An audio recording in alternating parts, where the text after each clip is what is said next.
नहीं यार, अब उसके घर की तुम्हें क्या ही बताऊं। बेचारी के साथ ना बहुत गलत हुआ। ऐसा भी क्या हो गया जो तुम ऐसे बोल रही हो? अरे उसकी बहू जो थी ना, बड़ी ही बेकार निकली वो तो। क्यों? पहले तो उसकी बहू के चर्चे बहुत सुनने को मिल रहे थे। उसकी बहू ऐसी है, वैसी है, इतनी बढ़िया है। फिर क्या हो गया अचानक? तुझे तो उसकी भाषा पता ही है, कैसे बोलती है वो। दोनों सास बहू में हो गई बहस, और बहस इतनी बढ़ गई कि क्या बताऊं। उस लड़ाई के चलते चलते अब उसकी बहू उसके बेटे से ही तलाक ले रही है। हे भगवान, ये क्या हो गया इन बच्चों को? थोड़ी सी लड़ाई के पीछे ये लोग एक दूसरे को तलाक तक देने लगते हैं। नीलम बहन, थोड़ी सी लड़ाई होती तो बात संभाली जा सकती थी, लेकिन उनकी लड़ाई तो मोहल्ले में आ गई। अब बहू को ये बर्दाश्त नहीं हुआ, उसने राहुल के सामने रख दिया ऑप्शन। कहती है मेरे साथ रहना है तो अपनी माँ का साथ छोड़ दो, और अगर अपनी माँ को नहीं छोड़ोगे तो मुझे छोड़ दो। बेचारा राहुल इन सब में फंस कर रह गया। वो अपनी बूढ़ी माँ को भी नहीं छोड़ सकता, बीवी को भी नहीं छोड़ सकता, इसीलिए लड़की अब उसको तलाक दे रही है। हे भगवान, सच में कलयुग आ गया है। बताओ बेचारी के साथ कितना बुरा हुआ है। अब क्या कर सकते हैं, ऐसी बहू मिले तो। नीलम और सुनीता आपस में बात करते हुए अपने अपने घर चले जाते हैं। और रात को जब रोहन घर आता है तो नीलम अपने बेटे को देखकर उसे गले लगा लेती है। अरे माँ, क्या हुआ? सब ठीक तो है ना? हाँ बेटा, बस ऐसी थोड़ी घबराहट हो रही थी, इसलिए तुझे गले लगा लिया। नीलम की बात सुनकर रोहन मुस्कुराता है और दोनों एक साथ बैठकर खाना खाते हैं। ऐसे ही समय बीतता है और नीलम की कुछ सहेलियां एक दिन उसके घर आती है। नीलम कैसी है तू? बड़े दिन बाद तुझसे मुलाकात हुई है। अरे मैं तो ठीक हूँ, और बड़े दिन बाद मुलाकात तो होगी। तू अपने घर में इतनी बिजी जो रहती है। खैर ये सब छोड़, और ये बता अपने बेटे रोहन की शादी कब करवा रही है? हाँ भाई, सोच तो मैं भी रही हूँ उसकी शादी के लिए, पर क्या करूँ, कोई अच्छी लड़की नहीं मिल रही है। अरे मिल जाएगी, पर हाँ अपने बेटे की शादी करवाएगी तो थोड़ा समझ के करना। आजकल की लड़कियां ना बहुत तेज और चालाक होती हैं। वही तो सही कह रही है तू। खैर ये बता, तू कहाँ गायब रहती है? माना कि तेरे बेटे की नई नई शादी हुई है, लेकिन इसका मतलब ये नहीं कि तू बिजी रहे। अरे शादी तेरे बेटे की हुई है, तेरी नहीं। अभी तो तू आराम से अपनी बहू से सेवा करवाएगी। नीलम की बात सुनकर कुंती चुप हो जाती है और उसकी बात इग्नोर करके खाने लगती है। कुंती की चुप्पी नीलम समझ नहीं पाती और एक बार फिर उसको छेड़ते हुए सवाल करती है। अच्छा, तो अब मेरी बातों को तू इग्नोर भी करने लग गई है? बता ना, कैसी है तेरी बहू? सेवा तो तेरी बहुत करती होगी, और उसको हम लोगों की नजर ना लग जाए इसीलिए चुप है ना? चल कोई बात नहीं, मत बता। हम सब तेरे ही घर आकर तेरी बहू से मिल लेंगे। नीलम की बात सुनकर कुंती चिढ़ जाती है। अरे यार, क्या बहू बहू लगा रखा है? नहीं रहती मेरी बहू मेरे साथ। क्या? तेरी बहू तेरे साथ नहीं रहती तो किसके साथ रहती है? उसने तेरे बेटे को तुझसे अलग कर दिया क्या? अरे नहीं नहीं, मेरा बेटा मेरे साथ ही रहता है। नई नई शादी हुई है, पता नहीं क्यों मायके जाकर बैठ गई। उसे ससुराल में हमारे हिसाब से रहना पड़ता ना। वो देर से उठती थी, मेरा बेटा काम पर भूखा जाता था, तो मेरी उससे एक दिन बहस हो गई। मुझे नहीं पता था कि मेरी बहस के चलते मेरे बेटे का रिश्ता तलाक तक पहुंच जाएगा। क्या मतलब तलाक? हाँ नीलम, मेरे बेटे और बहू का तलाक हो रहा है क्योंकि मेरी और मेरी बहू की लड़ाई होती थी बस। कुंती अपनी बातें बताते बताते रोती जाती है। उसको रोता देख सबको बहुत बुरा लगता है और थोड़ी देर बाद सभी वहां से जाने लगते हैं। लोगों के साथ ऐसा होता देख नीलम को उसके बेटे की चिंता सताने लगी, पर वो अपने बेटे की शादी भी करवाना चाहती थी क्योंकि रोहन की उम्र शादी लायक हो चुकी थी। इसलिए वो रोहन के रिश्ते की बात हर जगह कर रही थी। समय गुजरता है और गुजरते समय के साथ रोहन के लिए एक लड़की का रिश्ता आता है। रोहन बेटा देख, तेरे लिए रिश्ता आया है। दिखने में तो मुझे लड़की अच्छी लग रही है, इसलिए हम कल इसे देखने जा रहे हैं। पर माँ, मैं शादी नहीं करना चाहता, आपको पता है ना। अरे बेटा, तेरी उम्र होती जा रही है, सबकी शादी हो गई है, तो मुझे कब आराम देगा? और लोगों के साथ उठते बैठते थक गई हूँ मैं। इस घर में अकेली रहती हूँ, मुझे अच्छा नहीं लगता। बस मेरे लिए तू एक बार इस लड़की को देखने मेरे साथ चल। अपनी माँ की बात सुनकर रोहन के पास दूसरा कोई ऑप्शन नहीं बचता और अगले दिन वो अपनी माँ के साथ लड़की के घर चला जाता है, जहाँ नीलम को लड़की पसंद तो आ जाती है, पर उसके दिमाग में उसकी सहेली की बात ही घूमती रहती है और इसीलिए वो उस लड़की से सवाल जवाब करने लगती है।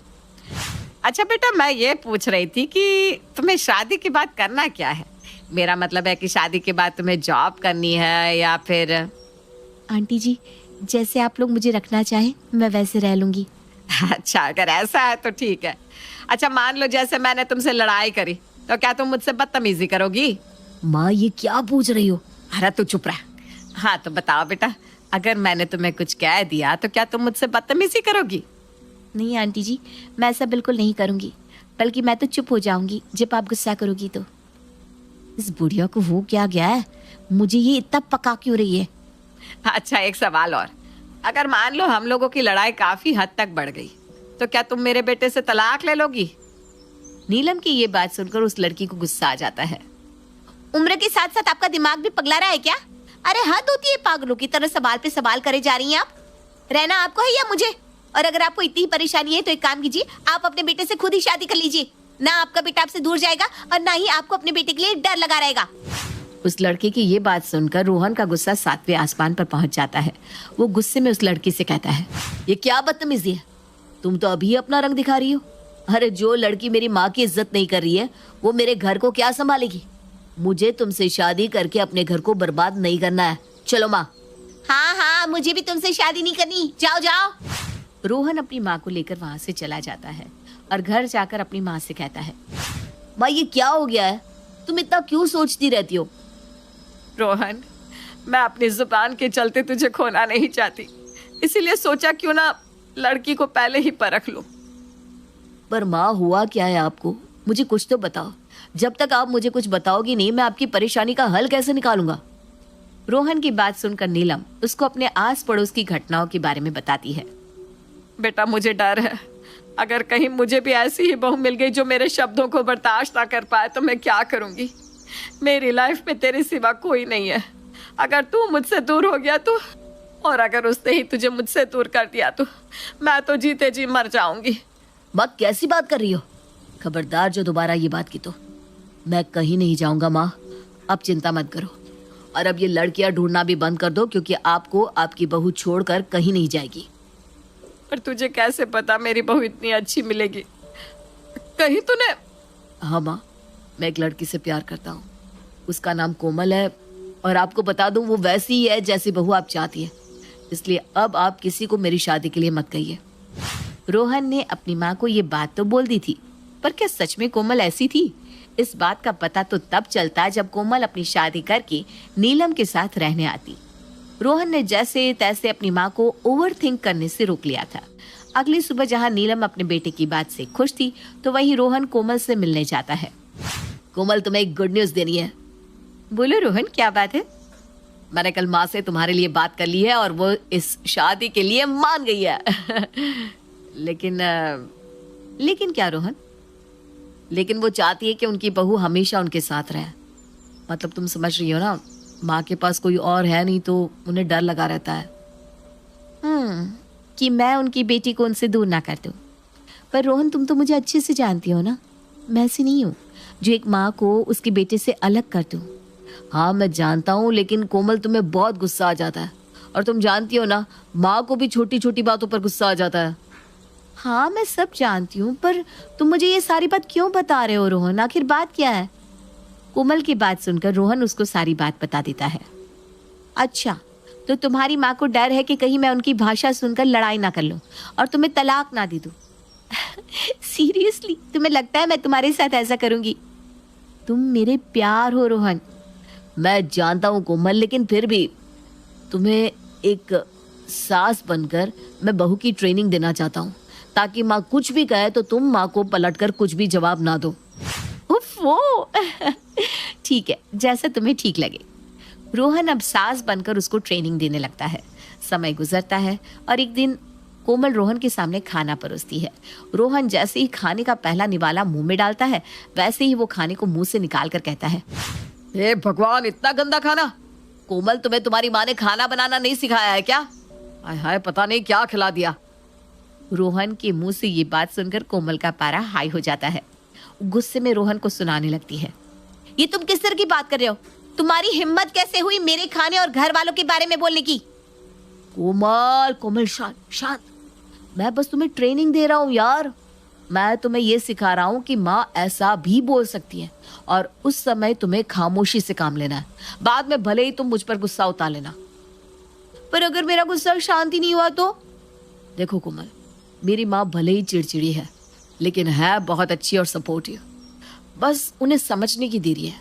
माँ जैसी भी है, तुम उन पर कभी भी गुस्सा नहीं करोगी।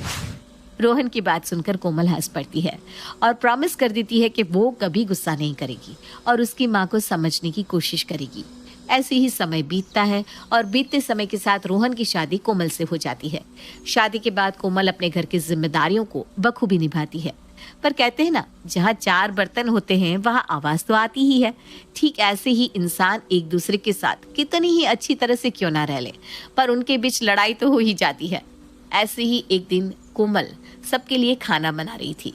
खाना बन चुका था, तभी वहाँ नीलम आती है और कोमल से कहती है, बहू मैं ये सोच रही थी कि हम रोज एक जैसा ही खाना खाते हैं, क्यों ना आज कुछ अच्छा बना लिया जाए। पर माँ जी, मैंने खाना बना लिया है। अगर आपको कुछ और खाना था तो आप मुझे पहले बता देती। तो बहू तेरा भी तो फर्ज बनता है ना मुझसे पूछने का कि माँ जी आज खाने में क्या बनेगा। और अगर मैं खाने के लिए कुछ नहीं बताती तो तू मुझे बोलती कि माँ जी आपने कुछ बताया नहीं था, इसलिए मुझे जो सही लगा वो मैंने बना लिया। पर माँ जी, आज आपने ही तो कहा था कि खाना मैं अपने हिसाब से बना लिया करूं। कहा था, लेकिन आज ही से नहीं। नीलम की बात सुनकर कोमल को बहुत गुस्सा आता है और जैसे ही वो कुछ बोलने जाती है वैसे ही रोहन बीच में आ जाता है। अरे क्या हुआ माँ, क्यों भड़क रही हो आप? अरे पूछना अपनी बीवी से। इतना बोलकर नीलम गुस्से में वहां से चली जाती है। वहीं रोहन कोमल को समझाते हुए कहता है, शांत कोमल शांत, मैंने तुमसे कहा था ना माँ को बहुत जल्द गुस्सा आता है, पर तुम्हें अपने गुस्से पर कंट्रोल रखना है और मैंने तुम्हें ट्रेनिंग तो दी है, तुम उस ट्रेनिंग पर काम करो ना। रोहन लिसन, तुम्हारी माँ का अगर यही हाल रहा ना तो एक दिन मेरा भी दिमाग खिसकेगा और मैं उनको कभी भी कुछ भी बोल दूंगी। कोमल अपना गुस्सा कंट्रोल करके वहां से चली जाती है। समय गुजरता है। गुजरते समय के साथ आए दिन नीलम अपनी बहू को कुछ न कुछ बोलती रहती और इसका गुस्सा कोमल अपने पति पर उतारती। ऐसे ही एक दिन कोमल टीवी देख रही थी, तभी वहां उसकी सास आती है और अपनी बहू से कहती है, बहू मैं बहुत थक गई हूँ, आज तू मार्केट चली जा और सब्जी लेकर आ। पर माँ जी, मैं तो कभी मार्केट जाती ही नहीं हूँ। अरे नहीं जाती तो क्या हुआ, आज चली जा, मैं बहुत थक गई हूँ।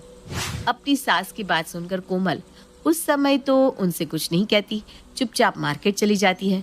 पर रात को जब रोहन घर आता है तो कोमल का गुस्सा रोहन पर फूट पड़ता है। रोहन, अब बहुत हो गया है, मैं अब और बर्दाश्त नहीं कर सकती। अरे पर हुआ क्या कोमल, इतना गुस्सा क्यों कर रही हो? गुस्सा ना करो तो क्या करूं? तुमने कहा था तुम्हारी माँ बहुत सपोर्टिव है, पर आज मेरी तबीयत खराब थी, फिर भी उन्होंने मुझसे एक बार भी मेरा हाल नहीं पूछा। अरे कोमल, तुम माँ के बारे में ऐसा क्यों कह रही हो? तुम जानती हो ना मैं माँ के लिए एक शब्द नहीं सुन सकता। नहीं सुनना तो मत सुनो, पर मुझे मेरे घर छोड़ दो, कुछ दिन वहां रहकर फिर मैं आ जाऊंगी। रोहन और कोमल की काफी बहसबाजी हो रही थी और ये सब दूर खड़ी नीलम देख रही थी। अपने बहू बेटे के बीच लड़ाई देख नीलम को अब लग रहा था कि उसका घर भी और लोगों की तरफ बिखरने वाला है। पर तभी उसको अपनी बहन की याद आती है और वो बिना सोचे समझे अपनी बहन रानी को कॉल लगा देती है। रानी पेशे से एक काउंसलर थी, इसलिए नीलम अपनी बहन को फोन करके सारी बात बता देती है। तेरे घर में इतना कुछ चल रहा था और तूने मुझे अब तक बताया भी नहीं। क्या करती दीदी, मुझे तो खुद ही अब पता चला है कि मेरे बेटे बहू में इतनी लड़ाइयाँ हो रही है। नीलम, तू मुझे थोड़ा समय दे, मैं कल ही तेरे घर आती हूँ। रानी की बात सुनकर नीलम कॉल कट कर देती है और अगले दिन अपनी बहन नीलम के घर आती है, जहाँ वो घर के माहौल को देखती है। घर में भले ही सबके चेहरे पर मुस्कान थी, लेकिन घर का माहौल काफी गर्म था। ये देखकर रानी सभी को हॉल में इकट्ठा करती है। दीदी, आपने सभी को यहाँ क्यों बुलाया? वो इसलिए नीलम, क्योंकि मैं देख रही हूँ भले ही सबके चेहरे पर मुस्कान है, पर घर के हर कोने का माहौल काफी गर्म है। क्या बात है कोमल, क्या हुआ? तुम बड़ी गुस्से में दिख रही हो। तुम्हारी और रोहन की लड़ाई होती है क्या? लड़ने के लिए तो वजह होनी चाहिए, और जो बेवजह की लड़ाई हो उसे लड़ाई नहीं बल्कि बेवकूफी कहते हैं। हाँ, तुम्ही तो हो एक दिमागदार लड़की, बाकी किसी के अंदर दिमाग नाम की चीज है ही नहीं। अरे अरे अरे लड़ो मत, मैंने बस पूछा था तुमसे, बताओ क्या बात है। रानी कोमल से बार बार लड़ने की वजह पूछती है, जिसके बाद कोमल सारी बात बता देती है। ये जानने के बाद नीलम और रानी के होश हवास उड़ जाते हैं। ये तू क्या करता रहा बेटा? बहू की मुझसे लड़ाई ना हो इसलिए तुम दोनों। सारी गलती तेरी है नीलम। तूने बाहर के लोगों की बात, उनके घर के हालातों को खुद पर इतना हावी कर लिया कि तुझे बस यही दिखने लगा कि कहीं तेरी बहू भी ऐसी ना हो। हर लड़की एक जैसी नहीं होती। अगर तेरी बहू ऐसी होती तो वो रोहन के साथ नहीं रहती, और सिर्फ तेरी वजह से ये बात रोहन के दिमाग में भी घुस गई, और तुम दोनों ने कोमल को वैसा बनाने की कोशिश की जैसी वो है ही नहीं। कोमल, इसमें तुम्हारी गलती नहीं है। तुम्हारी जगह अगर मैं होती तो शायद मैं भी ऐसा ही बर्ताव करती।